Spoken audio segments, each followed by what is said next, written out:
Hello. Welcome. This is 95.1 KNVC, Carson City, Mendon, and Gardnerville, your community radio station. And it's time right now for Carson Rural Communities Update. And this is your host, CJ, with co-host Laura. Hey, Laura, how are you? I am fine. Wasn't that some excellent prog rock that Uncle Tamale left us with there? Always. He's got Yes. a great repertoire of music. He really does. He really does. I love his music.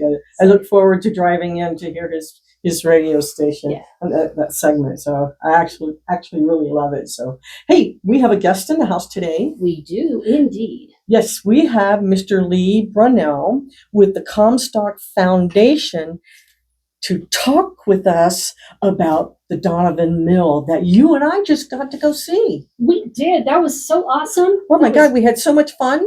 I want to do it again. I do. I learned so much history. I mean, even just the connections to Carson City that there was awesome. I'm so excited. I can't wait to hear. And you're going to tell us more about the Comstock Foundation too, right? Yes, and Donovan Mill. I'm so glad you got to come out here. And so, well, thank you for having me. And the Donovan Mill is out in the Silver City area. Probably one of the best kept secrets, don't you think? I think right now we're the biggest secret on the Comstock. We frequently get people that drive by and they say, I've driven by this 100 times. I had no idea this was all in here. Had no idea. The last time I was here was like in 1989, and obviously it was not working at all. And I went with a friend who was a hydrologist and to meet with someone. It was like, wow, this is a really cool place, but it was kind of haunted a little bit. It was. They say still is. There's a ghost tour coming up this Saturday, as a matter of fact. Wow. I mean, where do we begin? We talked about assaying, which is taking that rock and pulverizing it, right? Yeah. On the tour, we usually talk about three things. We talk about the history of the site, which goes back to as far as 1861, when the Kelsey Mill was there, and all the way up to the Donovan family and some of the significant history, like Professors Jackson and Dr. Phillips from UNR, when they had the mill site. They basically perfected the cyanide process that is still used today. So wow. Very historically significant. And I think that was the part I really kind of enjoyed learning, because before cyanide, they were using mercury. The mercury was what started in the process. It was very simple. Unfortunately, mercury is a heavy toxic element to humans. Mm-hmm. They estimate something like 15 million pounds of mercury escaped from the mills. And today, Dayton is still a Superfund site for mercury contamination. I did not know that. Yeah, as a resident of Dayton, I'm surprised you didn't. Well, now I know. All of our gardens are above ground in Dayton. It's wow. Is that why nothing grows? It was a big problem. It was a significant problem. And so when Jackson and Phillips came in and they perfected a process that had actually come from Glasgow, Scotland in 1887, they perfected it to the point that it's still used today. And no first world country still allows mercury to be used today. Yeah. Some third world countries, there's still some guys in the jungle making a mess, but mercury's all but outlawed today. And so we got a firsthand tour of the mill, but you offer tours now, don't you? We do tours on the second Tuesday and Saturday of every month. We do a kind of an open tour. We call them run days because we actually run the stamps. Wow, that was pretty amazing because you did that for us too. Yes. Yeah, we have a rotary stamp battery that we run, and then we run 10 of the 20 stamps that had come from the Rock Point Mill in Dayton, and we run them on those 2 days. And then also we do private tours. People frequently contact us and say, I've got some out-of-town visitors from Florida. Can you be there on the 2nd? And we sure. If I'm available, I will give a tour, much like I did with you. So what made you get involved with the Donovan Mill? I've always been just absolutely fascinated with history. Growing up, my father was one of those kind of dads that would stop at any state park. If there was a historical thing, my dad would stop. And it just, from an early age, I was interested in history. When I first moved to this area, I was going to lectures up at the Gold Hill Hotel. And at one lecture, they said, hey, we're going to start restoring this mill down the street if anybody's interested. And I thought, sure, why not? And I really just kind of wanted to see what was in there. Sure. And next thing I know, I'm heavily involved. At this point, I think I've been there. We're coming up on 7 years that I've been there. The restoration's been going on for about 11 years. And it's gone from basically an abandoned building that was ready to fall down to what you saw, which was oh my God, it's a yeah, living now- museum and one of the best preserved mills of its type in the country, as far as we can tell. It is such a cool place to go and visit. The tour is phenomenal. You get your money's worth. How much does it have to go there, right? Yeah, I mean it's $20 for the tour. And for the kind of work we're putting in, I think that's a bargain. Yes, exactly. Our crew has been adjusting the stamps so we can keep running them. I think they're on week 6 of that project. It's just a tremendous the level of work that's gone into this, and our volunteers are tremendous. These guys come out every Tuesday is our work day. We have volunteers that are machinists, mechanics, electricians, carpenters. My skill set, I think I talk loud and fast. I think that's the only thing I bring to it. But we have these amazing guys that come out and volunteer their time, and they've absolutely saved the place. It would have fallen down by now had the work not gone on that has. Oh, sure. And so the Comstock Foundation is dedicated to its history and its culture. And I commend them for that, because the Comstock Foundation was formed in about 2014 with the intent of saving what was left on the Comstock from that significant historical era. And they've done more things than just the Donovan Mill. They've saved a bunch of other structures from falling down. The Donovan Mill is just our biggest success. Oh, yeah. And the future plans of the Comstock Foundation, they hope to someday have a mining and milling museum on the Comstock. That would be awesome. To really capture all of the history that happened there, because it's so significant what went on in the Comstock. It's just tremendous. What was the population or the approximate population of the Comstock, during 1861? Oh, I don't have those kind of numbers. I think that was a lot, though. Yeah, but the prime years went from 1860 to about 1880. Wow. That was the best years of the Comstock. Probably the peak financial year was about 1877. And then it stopped operating in 1959, was it? Well, technically 1942 by government order, everything stopped operating. Okay. The government was going into World War II, and gold and silver were not necessary for the war effort. So that was the big shutdown. Prior to that, about 1880, everything went in a pretty steep decline. Okay. A lot of the mining was played out. There was still a lot of independent stuff going on, but for the most part, it just went into a sharp decline after 1880, and really a total shutdown. And really, that wasn't just the Comstock; that was across the country. Sure. So there were many mills across the country that shut down for World War II and never came back. Right. Wow. And you mentioned one of the fascinating things is that in addition to just shutting down the industry, a lot of the mills became scrap metal. Yeah, that was very common. I tell people I was at the Argo Mill in Colorado last year, an amazing museum, a mill and a mine museum, but they have no stamps. They got scrapped out in World War II for the scrap metal, and that was it. They never came back. Wow. The Donovan family, who owned the mill, the Donovan Mill at the time, I have a theory. I found a couple of newspaper articles from the era that the Donovan family said they were going to convert the mill to tungsten processing. Okay. I see no evidence that ever happened, but probably just by saying it, they kept the scrappers out of the mill.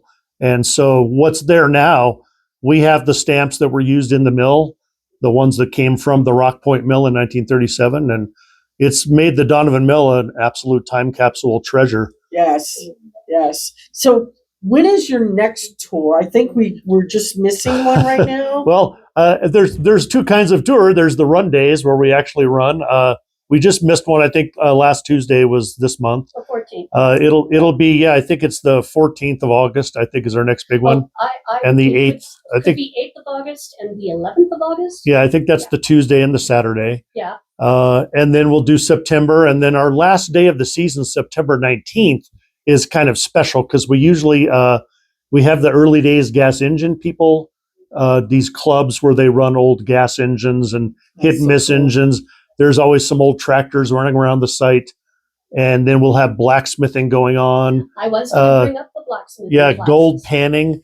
Yeah, we've restarted the blacksmithing class. So a couple years ago, we had a blacksmithing class going on. It was selling out every time, very popular. Yes. The television shows on Discovery Channel, Forged in Fire, things like that, have made this blacksmithing thing very popular. Wow. We had a very robust program, and then the instructor sadly passed on. 3 of the students have now gotten themselves up to instructor level. That was almost a 2-year process for them. A lot of work. Wow. We have 6 students at a time in our blacksmith shop. So there's 3 forges. And this last Saturday, I think they did the coolest project I've seen them do. They took a horseshoe, they straightened it out, and then they pounded one end and made it look like a horse's head. And then they bent the other one into a hook. So it was like a coat hook to hang on the wall. And the horse head thing was really cool. It was kind of amazing. I wish we sold those in the gift shop. I would buy one. Oh, wow. They were kind of neat. That is cool. So did you get any kind of video or anything like that of this segment of the blacksmithing class? Usually Elaine Bergstrom, one of our directors, is there. She wanders around filming stuff as it's happening. And then Don and Elaine Bergstrom are our 2 driving forces at the mill. Sure. They're board of directors. The great thing about the board of directors at the Comstock Foundation is half of them are out there getting their hands dirty. Sure. So it isn't a bunch of people in an office sitting around making decisions that affect everything. Right. They're hands-on. Yeah, and the people that aren't hands-on, they have skill sets that are amazing as far as fundraising and regulations and documentation and all that other stuff. Oh, sure. One of our board members, Alexia, is a historian. She's absolutely amazing. So we have a very talented crew, both the board of directors and the volunteers. It's just this magic formula of people that has come together to make this stuff happen. It's really incredible. That is awesome. So what else? You told me that there were a couple of other things you wanted to chat about that's part of the Comstock Foundation. Well, I wanted to kind of make it understood that we're not just about the Donovan Mill. It's a bigger. Yeah. Our goals are pretty big. We hope to have a museum someday. That'll be a whole more group of volunteers, I would imagine. That's going to be a lot of people. But and then we're not really done with the Donovan Mill. It's we're doing the tours. It's running.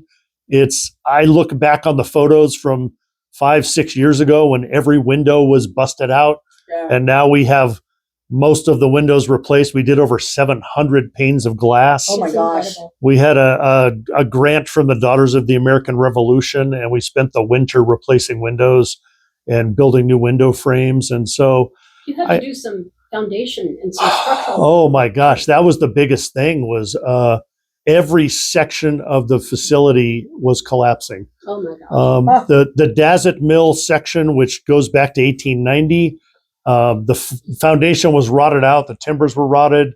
There was 30 tons of ore in the bins. Oh yeah. That's right. That whole building had dropped 3 feet Oh my goodness! and was ready to collapse. And so we got the ore out of the bins. We jacked up the buildings, did about 9 yards of concrete footings, basically saved it. That story continues throughout the building. We had the old blacksmith shop that was ready to fall down. Mm-hmm. I won't name names, but a couple of our directors said we wish it would fall down and we could set it on fire because it was a hazard. And some of our other volunteers came in and they said, no, we can save it. And now that building is upright, And it's your workshop too. we are doing all kinds of work in there now. So it's really been it's been tremendous to have that done. So Wow! So you've also been involved with the Sutro Tunnel. yes, I'm one of the tour guides at the Sutro Tunnel. I gave a tour yesterday, as a matter of fact. Wow! I work with Pat Nealon, who is the historian up at the St. Mary's Church Museum up in Virginia City. He's an absolutely brilliant historian. I have learned more from him about the Comstock and Adolf Sutro.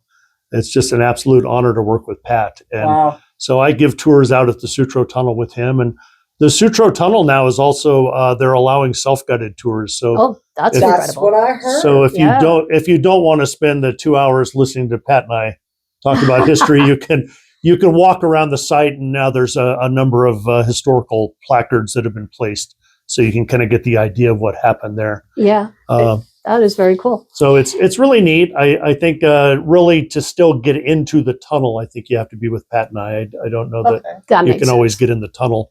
And they're 300 feet into the tunnel now for the restoration. Wow. Which, let's see, the back end of the tunnel is called an attic. It's an adit. Oh, okay. Yeah, it's it really isn't a tunnel. It's more of an adit. A tunnel would mean you could drive right out the other side. So Right. it's more of an adit. It connected 24 mines together Wow. for the purpose of Wow. draining the water out, Uh-huh. and a whole bunch of other ideas that could be used with it. Adolf Sutro thought that as he dug this hole through the richest ore body in the history of the country, the gold and silver he got out of it would pay for the tunnel construction. Sadly, he got nothing usable. Oh, poor guy. He went through nothing but I think he waste did rock. okay for himself, though. The Adolf Sutro story is one of perseverance. Yeah. Everybody fought him in every conceivable way, and he still accomplished it. Yeah. And that carries through his life. If you look at the Sutro Baths in San Francisco, Right. I same was just thing. thinking of that. That was impossible. He did it. Good for him. Also not very profitable, much like the tunnel. But he got things completed. That was the nature of Adolf Sutro. But it's a worthwhile tour, and it all ties into the history. You know, when you go up to Virginia City, a lot of people, they only see what's on the surface there, which is sort of a tourist destination. Sure. Yeah. But it's more than that. There's so much authentic history there. Mm-hmm. There's so much to be learned from what happened here. You know, we talk a lot about John Mackey. Of the house, the famous house. You can't help but talk about John Mackey when you talk about the Comstock. And people don't realize he came out of that silver boom as he was the richest man in the world. Wow. And largely unknown throughout the world. Today we know Vanderbilt and Carnegie and all of those Gilded Age robber baron guys because they were absolute villains. And they're remembered because they were just kind of horrible people. John Mackey, by all accounts, was a straight up honest guy, hardworking. And so he's almost lost to history. Because he didn't really establish himself in people's minds. He wasn't one kids, of the don't take this to heart. Don't be a villain just so you're remembered by history. He wasn't one of the villains. So he didn't make a lot of noise or anything like that. Yeah, so. it's kind of, but it's just amazing what happened up on the Comstock, and largely unknown throughout. And there's this tie-in with a lot of the history around this part of the world. Like I noticed on the stamps that were there, the ironwork or whatever you want to call this sort of plate that was on each one of them had been done in San Francisco. So I mean, our Rock Point stamps are Risden Ironworks. You'll also see Union Ironworks from San Francisco. Mm-hmm. One of our stamps in the Dazit is V&T Foundry, Carson City. I saw that. Yes. When you go out to the Sutro, some of the ore cars, the wheels say V&T Foundry, Carson City. One direct tie-in to Carson City at the Donovan Mill is when you go to the State Museum in the basement where the mine workings are. I think the coolest part of the museum, that was Bill Donovan. Wow. See, I love that. Bill Donovan was the director of that project when they built the museum. He hired a bunch of out-of-work Comstock miners, and they built recreations of what authentic mine workings would have been. I love that. Cool. I've taken all my friends when they come to town. I make sure that they go to the museum for that experience. And I wait until after we're through it to mention, and by the way, that, very heavy minting machine that you saw up above, that was right. We were right under that. Yeah, good not to get that in their mind as they go down. Yeah, exactly. Yeah. So that is cool. So, all right. So do you have any fundraisers coming up? Any kind of like a ball? We did that last year. We had a kind of dinner with auction and fundraiser and middling success. Back to your original comment, we're still the biggest secret on the Comstock. You are, definitely. I think we don't have any dedicated people that are promoting us. We kind of are just doing it as best we can. Mm-hmm. By comparison, the Sutro Tunnel has some dedicated people that are constantly out there getting the word out, and they have a higher name recognition than we do, and they've done very well with the fundraising. The Comstock Foundation, not quite as much. But we're still working hard to give a quality experience. For me, it's just gratifying to bring people through the mill and teach them stuff they didn't know. When I start a tour, sometimes the first person raises their hand and they say, "What's a stamp?" I thought it Perfect was question. when you said we're going to go see the stamps. I thought, oh, that must be the thing that puts the little mark on the bar. Exactly. Yeah. So by the time I get through the tour and people understand what gold and silver stamp mill is about, I would have called it a stomp. It was Tuesday. We had a woman in. This delightful woman came in Tuesday. She saw our sign outside that said "Mill Tours Today." She came in wanting to see the lumber mill and wanting to ask us about exotic kinds of wood. And by the time she got done being taught what a gold and silver stamp mill was about, she was absolutely fascinated with it. Because it's all new. I had this one gentleman a couple years ago. I met them in Dayton. They were walking around. It was a man from Japan and his daughter who was a student at UNR. And he had his daughter drive him all over Nevada, looking at his list of places he wanted to see. And I said, "Hey, come on up to the Donovan Mill this afternoon. I'll be there and I'll give you a tour." And he said it was the highlight of his whole tour of Nevada. And he said he had no idea he'd ever get to see this kind of thing. He builds scale models of stamp mills, and he'd never actually seen one in real life. Wow. And for me to put all the work in that we have to be that, to allow someone to understand it and appreciate it, it's very gratifying. Well, the other side too is we talked a little bit about assaying, and maybe folks around here don't know what that is. You see assay on an old building, but do they know what that is? Quite simply, you're taking a sample of the ore and you're evaluating it to see what's in it. So the original assay office at the mill is over the last year and a half, we've been recreating it, rebuilding it. We got some of the original equipment back that had been in there. We found the original pulverizer. We found out the guy that had bought it from Mike Donovan when the mill was shut down in 1959. And we said, "Hey, we're getting a museum together at the Donovan. Would you like to donate that back to us?" And he said, "Sure, I'll sell it back to you." It wasn't quite what we asked, but we had to have it. So we have that. We have a gentleman who is absolutely amazing. He's studying the whole assay process. He's recreating everything. We'll probably be able to do almost live fire assays in there at some point soon. And that's amazing. Is it kind of like a lost art at this point? Oh no, not at all. It's still done. It's as lost as mining is in Nevada, which is not at all. Exactly. Okay. We sent a couple of bags of our ore out to I think I-80 Mining did some assay on it, and we found out we have a big pile of ore bags that's worth about $10,000. It would cost you $25,000 to process it, so we're not too not going to do that. We're not too enthusiastic about doing that, but but our the assay, the whole point of the assay was to determine if the ore coming into the mill was worth running, and how much precious metals was in it, because that's going to determine how much the miner is going to be paid. Wow. Back in the old days, $40 a ton was good stuff. During the height of the silver boom on the Comstock, they were getting $370 a ton. Oh, wow. So that's how rich it was. All of that being said, the Comstock lode was the richest ore body ever discovered. The quality of the ore is still good by today's standards. But if you took the best 30 years of money made on the Comstock, there are mines today that do that in 3 months. Wow. The scale of mining today is so huge. Back then, 3 ore cars was a ton. Today, there's 450-ton dump trucks. Wow. They had ball crushers for crushing the ore down. They were 6 to 8 feet in diameter back then. Today, they're 40 feet in diameter. Wow. So the scale of mining today is just beyond belief compared to what it was. So if a young individual getting ready to go to college wanted to get a tour to learn about mining, because mining is extremely important still out here. Yep. Donovan Mill is the perfect place to go. I would think so. It's a fascinating thing to see how it started on such a small scale in the early era We frequently there's a mining convention that goes on every couple of years in Reno. We get a tour out of them. Okay. UNR brings out students about every other year. Just, I mean, to see how it started. Yeah. Because, the mining industry is huge in Nevada. Well, we have just a few more minutes left. So, Lee, I have to say, you got to come back. You do have to come Because back.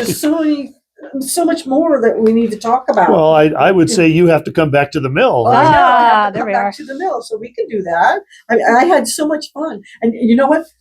Thank you for letting me touch one of those rocks, because that was like, wow, that's a real. Oh, that rock one, that's yeah. You getting could actually see the gold in that one. see the gold in it. Yeah. And I took a picture of it, and I also purchased one of those medallions. And thank you again. We came out with a commemorative coin this year, finally, after 2 years of beautiful people coin. asking me It's for them. gorgeous. Yes.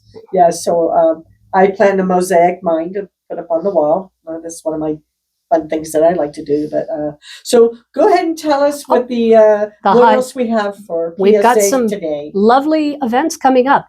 You are going to have to correct me if I mispronounce this word, but the High Desert Iris Society is having their Iris Rhizome fundraiser. That's it. Excellent. And that's going to be on Saturday, July 18th and Sunday, July 19th, 9 to 4 or 9 to 3 on the Sunday. That's going to be at the Moana Nursery in Reno. So you want to go to the Landscape Design Center and pick up those little rhizomes. Yes, and that's the perfect time to buy your irises. There are over 300 varieties of irises, and I absolutely want every single one of them. Oh, and great. now's the time to get them. it is true. Yep. It is true. Yep. So then also on July 19th, we have the Lantern Walk. This is the VA Sierra Nevada Healthcare Center System, Suicide Prevention and Whole Health, is organizing this event that'll start at 5 p.m. and it ends around 8:30. Bring your chair, picnic basket, and lantern or flashlight. It brings veterans, families, community members together to move, connect, and step out of isolation. So if you want more information on that, visit veteranshealingcamp.org, which is their website. Yes. Well, the weekend just keeps going up at Silver City, which we stopped and visited I love ourselves. that place. The Silver City Volunteer Fire Department is doing their Fireman's Ball Reignited.